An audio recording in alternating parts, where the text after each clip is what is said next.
Welcome to the JR Talks Hoops podcast, hosted by Johnny Rodgers III. Hey everybody, and welcome back to the JR Talks Hoops podcast. I'm Johnny Rodgers, your host, and we're going to talk about the opening night of the NBA. I'll also be discussing some movement around the league and some rumors about injuries and players going on and when they'll be back, or where they're going. And at the end of the episode, I'll be giving my top 10 power rankings of teams in the league, and me and my special guest, Kendall Whitley, will be discussing our top 10 players in the league. Alright, let's get right into it. Last night, we got to see the Warriors face off with the Nets in a game that was severely one-sided, and the Nets won handily, but I think we did still learn a lot. Kevin Durant looks just like the old Kevin Durant, and I don't think I doubted he would, but it was good to see that he is still in Kevin Durant form and hasn't lost a step or gotten significantly worse. It doesn't look like he got worse at all. On the opposite end of the spectrum, Curry didn't look horrible, but it just looked like he couldn't find his rhythm and get it going. And once again, it's only opening night, so I don't want to hold too much against him. He had a tough night, but Curry is known to bounce back and play hard, and he's going to have a good season. I don't think he's going to be struggling like this for the entirety of the season. At least I hope not. The Warriors as a team shot 37%, and Curry was no exception, shooting 7 for 21. But he did get 10 assists, so he was moving the ball and generating points for the team. They couldn't put it all together, and it looked out of sorts. The one silver lining in all of this was James Wiseman, who was 7 for 13 for 20 points, which is a very promising start for a rookie that seemed like a raw prospect and underdeveloped. But once again, opening night, can't draw too much from it. They have a long time to correct those mistakes that we saw and prepare for the remainder of the season. The Nets were appearing to be clicking on all cylinders, though. Kyrie, Durant, and surprisingly LeVert had amazing nights. Durant and Kyrie combined for 48 points. Durant was 22 on 7 of 16, and Kyrie was 26 on 10 of 16. Pretty efficient for both. Not the greatest for Durant, but still almost 50% coming off of an Achilles injury. It's not terrible. And LeVert was the most surprising for me because he's coming off the bench now and he's put in a lesser role where it would be easy to regress and not play as hard and give exactly what they're asking of you and nothing more. But he was clearly playing above what they were expecting of him and dazzling, really. Like 20 points, 9 rebounds, 5 assists. It was a great performance by the young guy. And I'm just glad to see that going to the bench didn't shake his confidence or make him feel that he was inferior, but rather he noticed that someone in front of him is just so much better and above him that it would be impossible for him to try and get past that person and compete with them for time. Durant is a generational talent. It would be hard for anybody to compete with him for time. So it just strikes me as a good sign that LeVert accepted that reality and made the most of where he's at and tried to excel within that role as much as possible. Because I feel like that projects well for the future success of the team and their likelihood of winning a championship this year, given that the Nets are one of the strongest teams in the East, in my opinion, just based on the construction of their roster. Kyrie and KD are going to do most of the heavy lifting. We saw that. But they're going to need help. And the fact that he is committed to giving them help immediately is a good sign for the Nets. And speaking of Kyrie, he had a good night, especially from behind the arc. My man was 4 of 7 from 3, off of shoulder surgery, so he was really showing everybody the jumper is not affected. Like, I am in peak form. I am healthy. Do not sleep on me. And I'm glad to see it because that is one scary team in the East. And I know the Bucks are going to sleep at night resting a little less easy with a new contender just rising out of the woodwork as they have loaded their roster to try and finally make their push to claim the Eastern Conference Championship. Moving on from the first game of the night to talk about the second one, the Clippers played the Lakers in what can be considered a good game and yet still somehow a wire-to-wire win for the Clippers. I know, that sounds like a contradiction, but trust me, it's not. The Clippers led from start to finish, which on its head seems like a lopsided victory. But the Lakers did keep it relatively close towards the end, and by that I mean they did go down, but they would always close the gap and try and bring it back. They did it in the third quarter, they did it in the fourth quarter, they did it coming up on halftime. I know I said that backwards, but it's okay, you get what I mean. And they just never gave up on themselves. They never stopped playing hard or stopped playing defense. I think it was more so that they're just easing into the season as a whole and trying to acclimate their new players to their system. And that just is hard to do against a team as strong as the Clippers, who's gunning for you and is jealous that you won the championship and they didn't even get to go and is trying to rip your head off. For how intensely the Clippers were playing against them, it struck me how close the Lakers actually kept it, and I was impressed with that, even though they lost. Paul George was clearly on a mission to prove that he can be the guy, and Kawhi delegated to him nicely in the sense that he had a poor game to let Paul George prove that even if Kawhi has an off game, he can still be the guy and carry that team to a victory, which he did hit some very clutch shots at the end of the game that kept the lead out of reach for the Lakers, which it just goes to show he is a good player. I think just mentally he has to stay locked in and not let the outside noise affect him. And he will definitely be the guy for them if Kawhi doesn't have it going. And just to illustrate how well he actually played, he was 13 of 18 for 33 points. A stellar performance no matter how you slice it. Another key player last night for the Clippers was Serge Ibaka, who's making his debut after signing with them in free agency. There was a bit of a bidding war for him as the Lakers were also interested in acquiring his services, but the Clippers won out and got him to replace Montrezl Harrell, which I feel would be much more important for them since the Lakers got Montrezl Harrell, so they had someone to fill in that role in the absence of Dwight Howard. But the Clippers would have just been left in the wind and seeing the Lakers loading up on veteran big men, and they wouldn't have had any to match. Ibaka was 5 for 7 last night for 15 points and only 20 minutes on the floor, which is pretty impressive for a role player that's not asked to do that much offensively, but mainly be a defensive presence. And then whenever the shots are available on offense, if they're open, obviously take them, but we don't need you to score like a lot for us to be effective.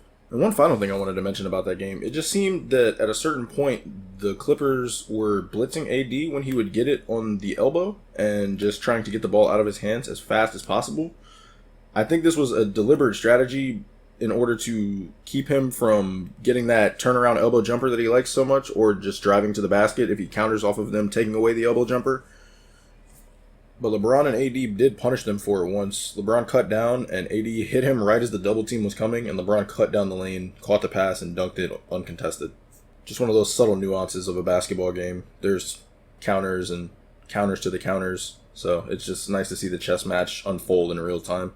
All in all, I think it was a good night of opening night basketball. Very promising start for all teams involved, except the Warriors, I feel like. But the Warriors have a lot of things going on, and Draymond is missing, so I feel like he will be a big difference maker when he comes back. I can't definitively say it yet, but I do have a suspicion that the Nets are going to be one of the best teams in the East, because on paper, they are one of the best teams in the East, and if they play how they're supposed to play, it should come naturally. But there will be a learning curve, and they do have to iron out all of their chemistry and just make sure that they can play good teams the same way they played the Warriors. Paul George is on the warpath, and it looks like he's going for that MVPG form and just shutting up all his haters once and for all that I am an elite player no matter what you guys say, no matter how I do in certain games. I'm the guy, and I have the capability to be the guy, Kawhi or no Kawhi.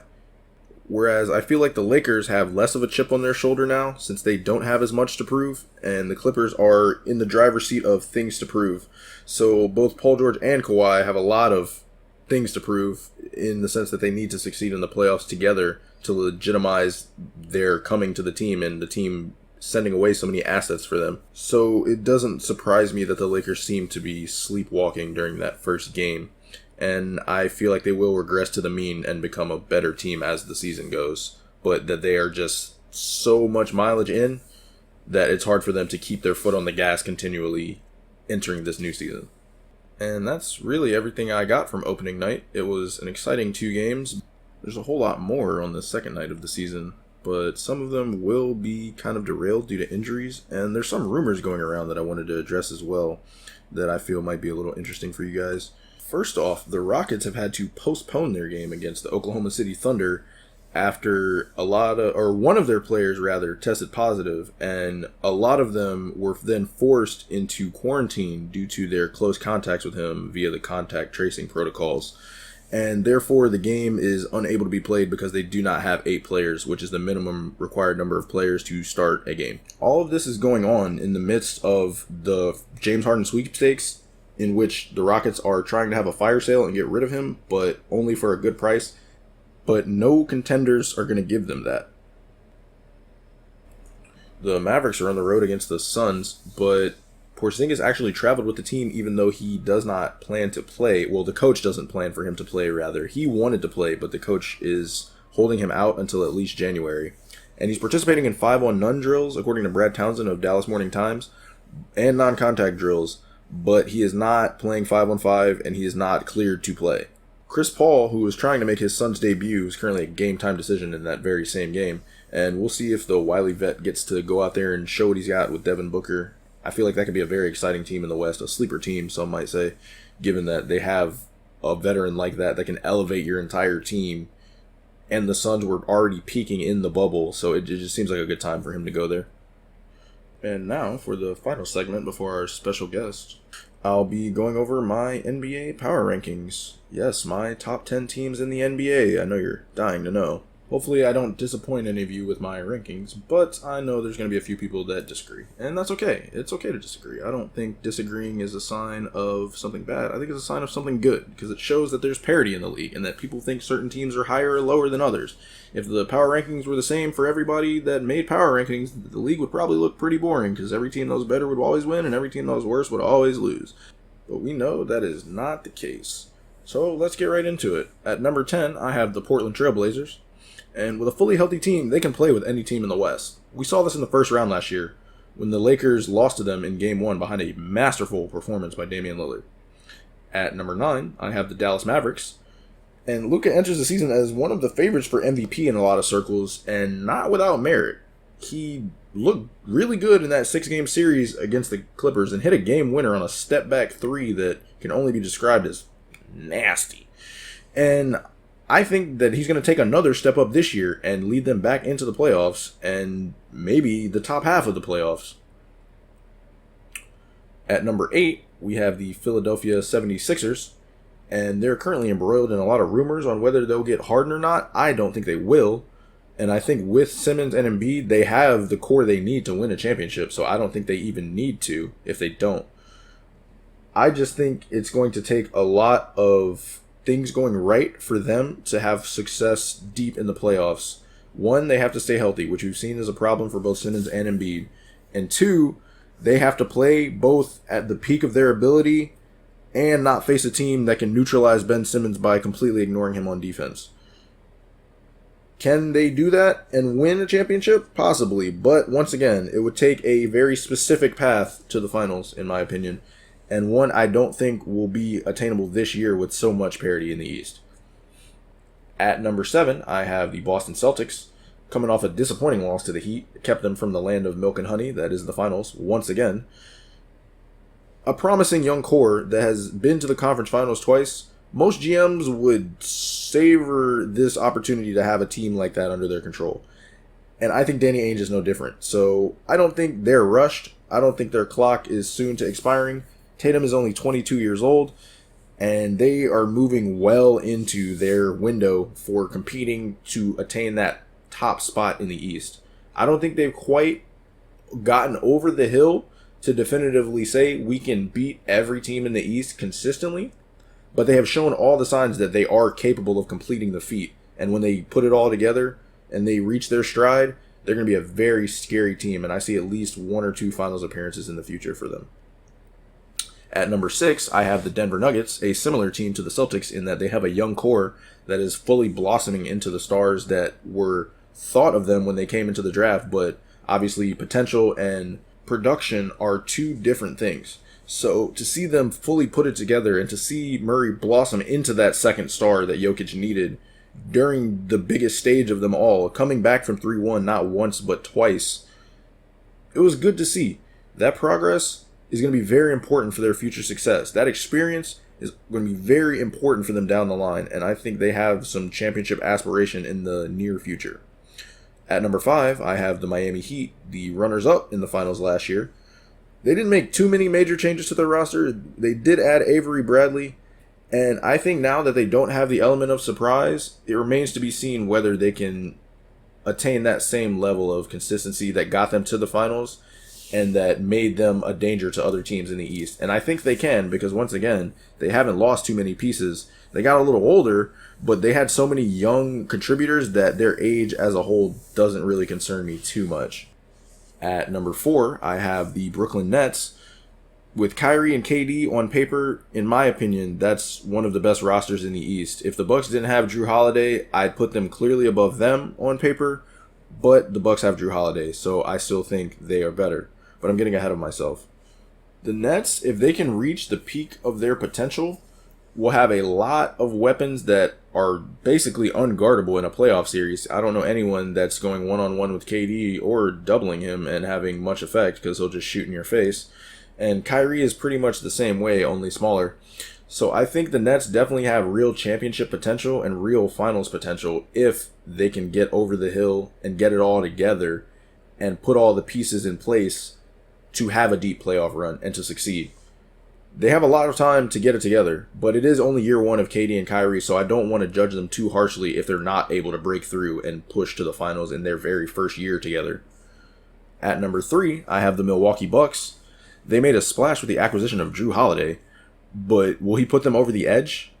That remains to be seen, and only time will tell. We'll see what they do in this game against the Celtics, but I think Giannis is at the point where he needs to either have an evolution or the players around him just need to not become better, but there needs to be like better players around him, which I believe the Drew Holiday and the Bogdanovich move were that attempt because they felt that Giannis, even if he does develop somewhat of a jumper, it won't be something you can rely on in the sense that I can tell Kobe to go to the mid-range and just pull it 10 times in a row and I'll expect him to hit like 9 or 10 of them. Giannis shooting jumpers is more of a threat to the defense to keep them honest, not a consistent scorer of points for that system. And with the addition of Drew Holiday and Chris Middleton now having slightly less of an offensive load or expectation, I think that they can both ease in behind Giannis and become a nice three-headed monster in the East that will be very hard to challenge come playoff time, given their effectiveness on both ends of the court. At number 2, I have the Los Angeles Clippers.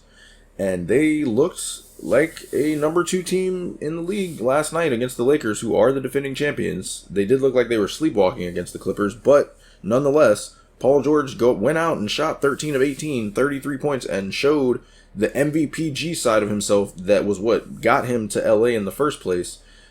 Even when Kawhi was having a bad night, they were still so far ahead of the Lakers that no matter what the Lakers did, there was no way the Clippers could have lost that game. And that is, to me, the sign of a strong team. It'll just be interesting to see whether they do the load management as often as they've done in previous years due to the shortened schedule and the increased importance of every game. It's easier to rest your players when you've got 10 more games to try and catch up at the end if you lose some while your best player is out. When those games go away, it becomes a lot harder to say, oh yeah, I can rest him this many times a season and it won't matter later down the line. But any playoff berth is what they need. I don't think they need to be necessarily the 1 or the 2 seed other than to avoid the Lakers until they get to the conference finals.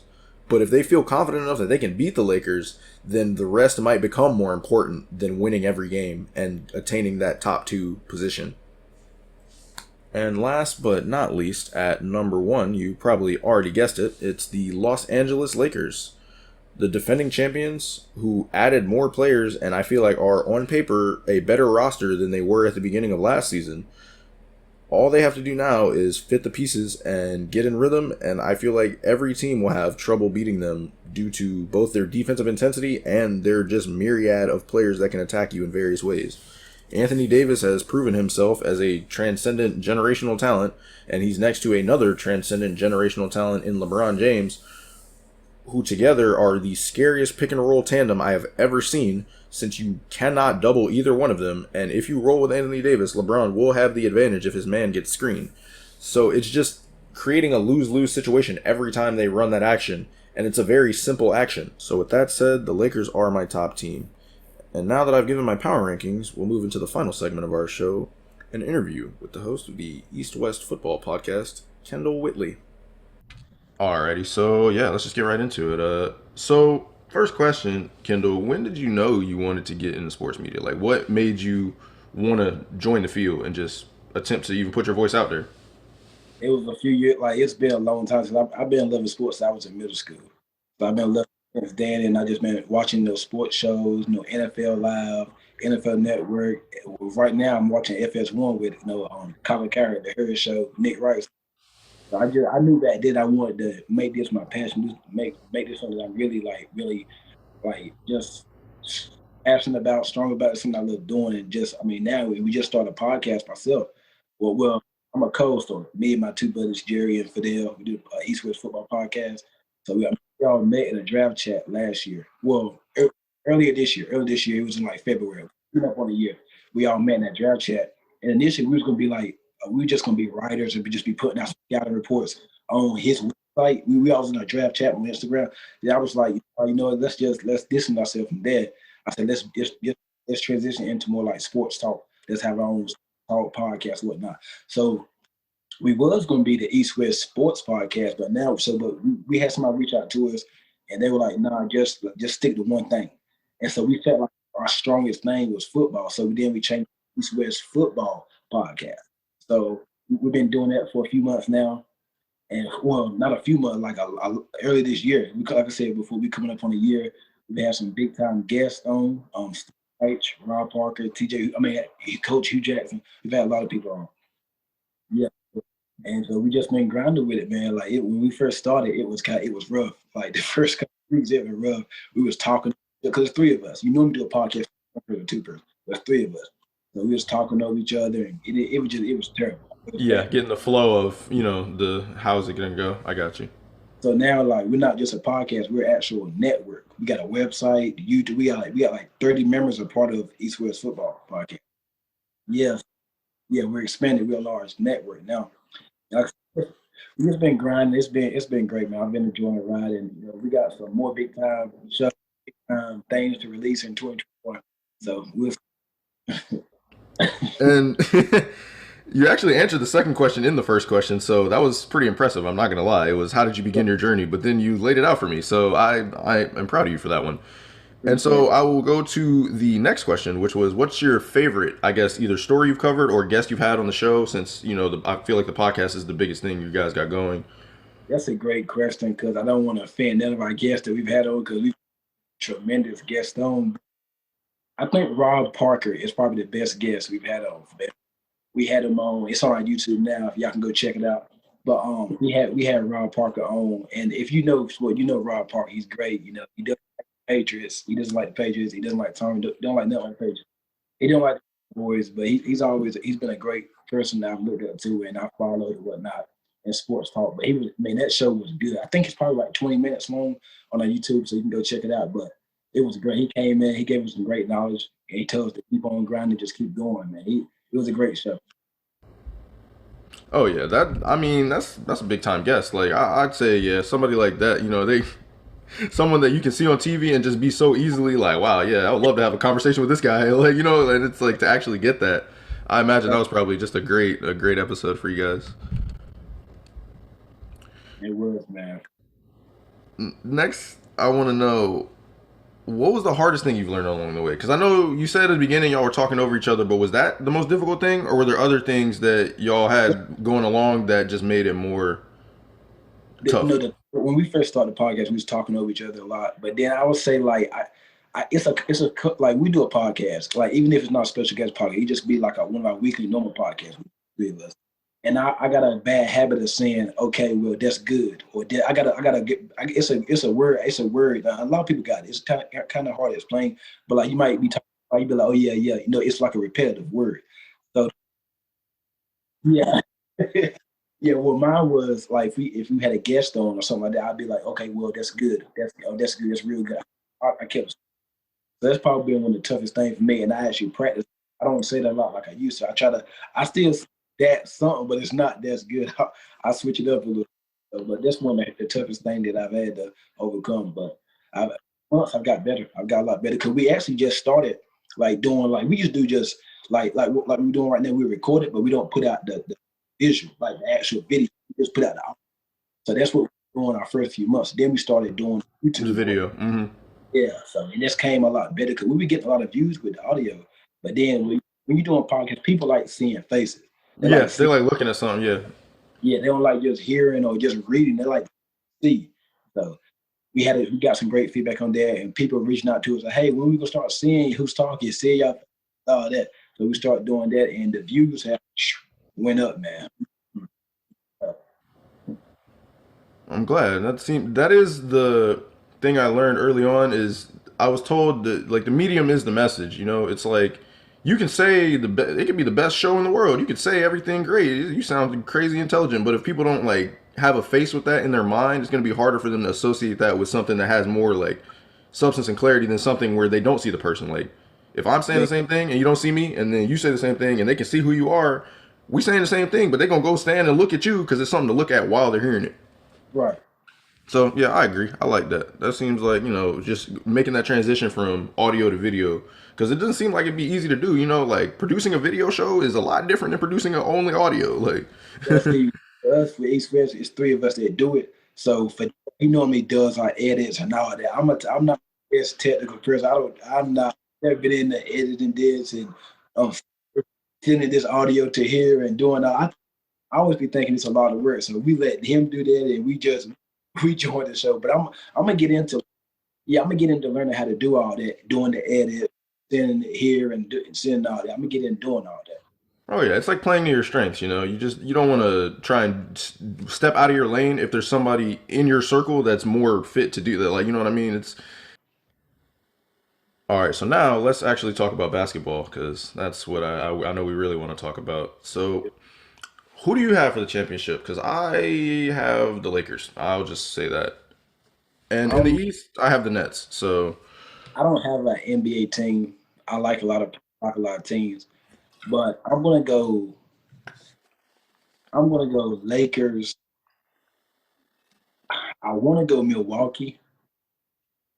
You know, I'm gonna go Lakers Milwaukee because I can. You don't want to overreact to one game last night with Kevin Kyrie. Yeah, I know everybody's okay. The Nets look good.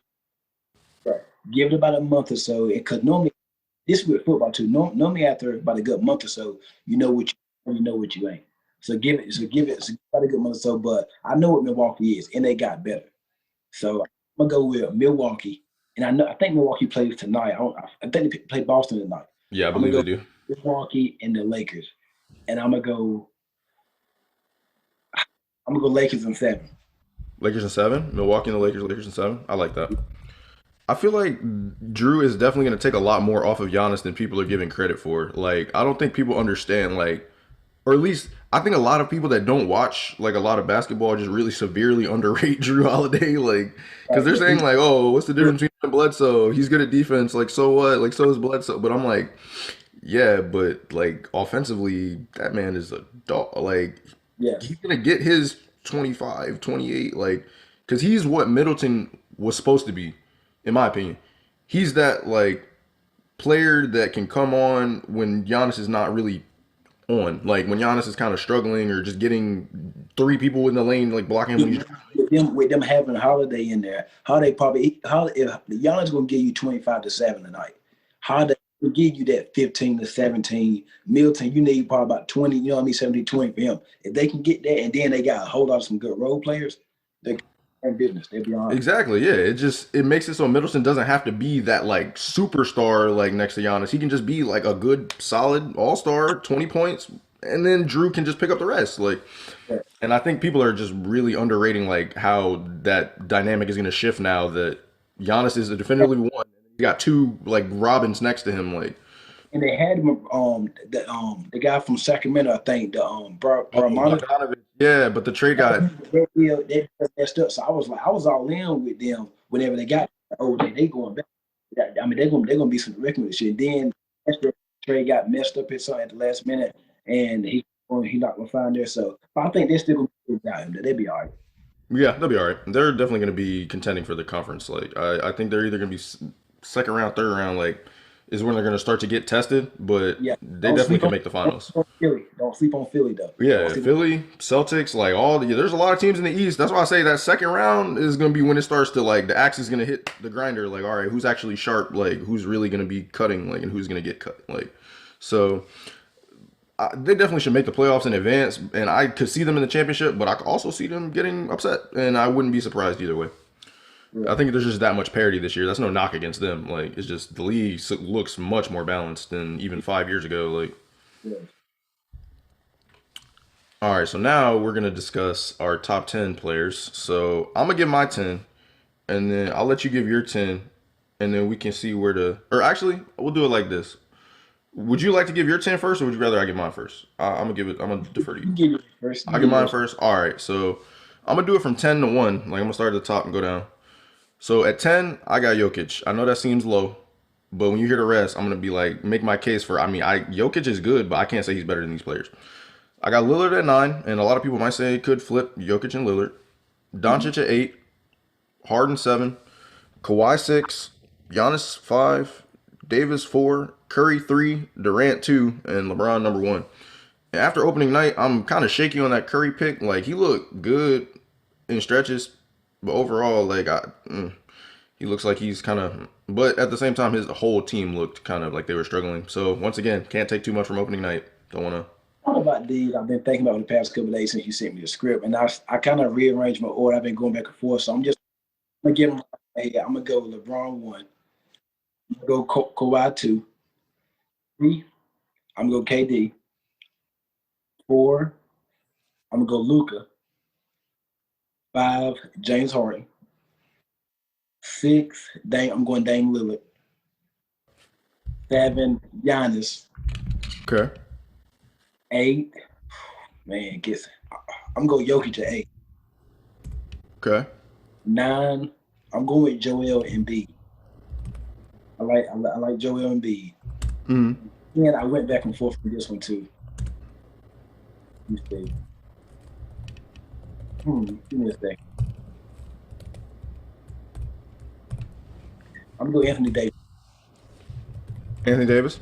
Yes, it. Wait, ooh, wow, all the way at the bottom. I mean, I went back and It's forth. Yeah, that's what I'm saying. It's a fluid league, though. Like, we Yeah, can make the same list 2 weeks from now, and it could be completely different. Like, we could be like, oh, right. well, and it's like we can make this list a year from now, and it's like after the season, there might be people up here we didn't even say, and there might be people off the list that we were like, oh no, they're top 5. Like, Exactly. not that players fall off, but it's just from year to year, everybody plays, and you don't always play Did like up I to have your. did I add James Harden? I can't remember. Yeah, you had Harden in there. He was after Yeah. Luka, I believe. Okay. Yeah. That's my guy Harden. Oh yeah, definitely. Yeah, Harden top 10. He's wilding out though. I don't know what he's been on recently. I don't know. That's gonna be interesting. Man. I don't know. I think the Rockets they got to trade him now. They got to get rid of him. Oh yeah, Okay. I think it's a. Do you think he's trying to do like a Jimmy Butler in Minnesota, where it's like I act crazy and I wild out, and now they got to trade me because I'm cancer to the like locker? Like you see what I'm saying? My thing is, I mean, that's the best comp I got for. I said when I first heard with the news the past couple days, like he got into it with all this, I said it's kind of like Jimmy Butler situation. But I'm like, Houston has a good team. I mean, if Harden play, they got Wall, they got Cousins, they got Tucker and Gordon, a lot more players. I think they can be a top 5 team in the West.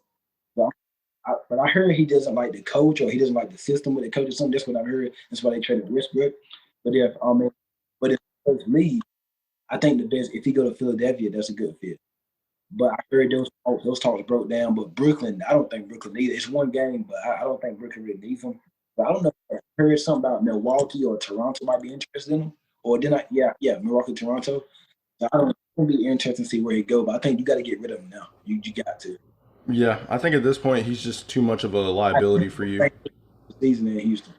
Because to win, you got to be all in, and you can tell he's all out. I know that sounds lame, but you get what I mean. Like he's just like he's 0% on board for what y'all have going on, and so it's gonna show when he plays. Like he's still gonna play good, but like everybody around him is gonna look a lot worse because he's not getting generating assists and get rebounded like you see say Yeah, like. that situation, the relationship is sour now. I think you gotta get.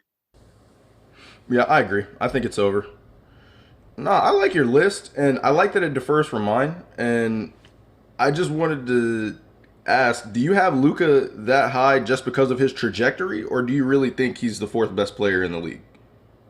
I think he's the real deal. Well, it's a little bit of both. Now, like his trajectory or whatnot, but I think he's the real deal. I've seen a lot from he's the real deal.